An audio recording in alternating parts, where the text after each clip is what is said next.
बसपा प्रमुख मायावती ने बगैर गठबंधन के अकेले सियासी मैदान में उतरने के अटल फैसले के बाद अब अपने पत्ते खोलने शुरू कर दिए हैं। यूपी की 4 लोकसभा सीटों पर बसपा ने अपने उम्मीदवारों के नाम का ऐलान कर दिया है। बसपा ने 4 सीटों पर मुस्लिम प्रत्याशी उतारे हैं। मुरादाबाद से इरफान सैफी, अमरोहा से डॉक्टर मुजाहिद हुसैन उर्फ बाबू भाई, पीलीभीत से अनीस अहमद खान और कन्नौज से अकील अहमद पट्टा को बसपा ने प्रत्याशी बनाया है। बसपा सुप्रीमो ने जिस तरह से अपनी पहली ही लिस्ट में मुस्लिम चेहरों पर दांव खेला है, उससे बसपा के हौसले बुलंद हो गए हैं, तो एनडीए और इंडिया अलायंस की चिंता बढ़ गई है।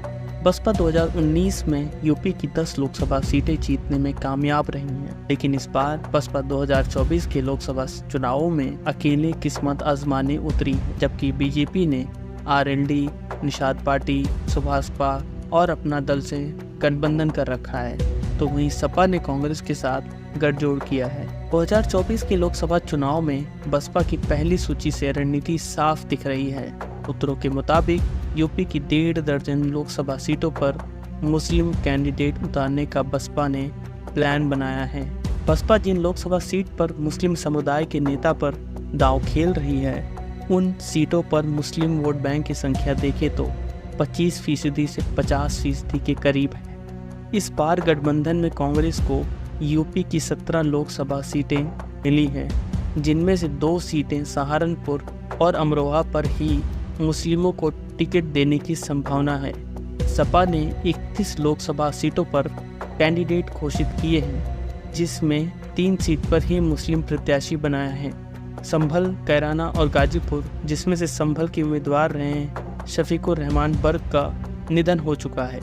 माना जा रहा है कि अखिलेश यादव अब उनकी जगह पर उनके बेटे को प्रत्याशी बना सकते हैं। यूपी में सपा 67 लोकसभा सीट पर चुनाव लड़ेगी, जिसमें से महज 6 सीट पर ही मुस्लिम को प्रत्याशी बनाए जाने की संभावना है।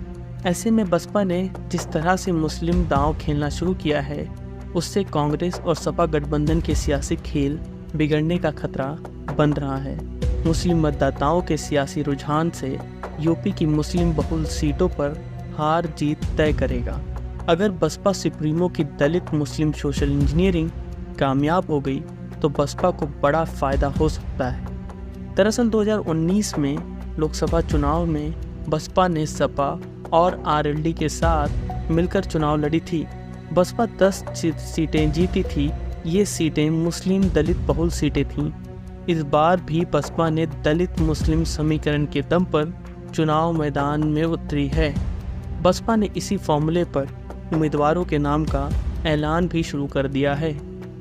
बसपा प्रमुख मायावती की नज़र यूपी की 1.5 दर्जन मुस्लिम बहुल लोकसभा सीट पर है, जिसमें 7 सीटें बसपा जीती थी और 4 सीट सपा।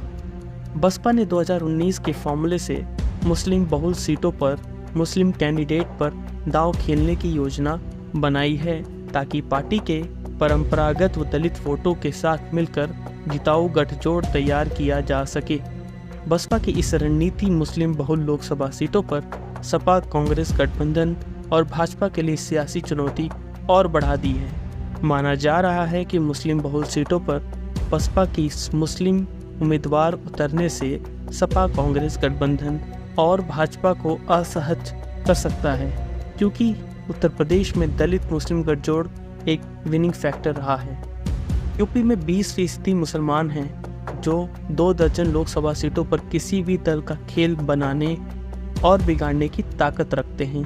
यूपी में 18 लोकसभा सीटें ऐसी हैं जिस पर मुस्लिम और दलित वोट मिलकर 50% के ऊपर होता है। मायावती की नज़र इन्हीं दलित मुस्लिम की 50% वाली सीटों पर है। देखना दिलचस्प होगा कि बसपा का यह दांव कितना कारगर साबित होता है।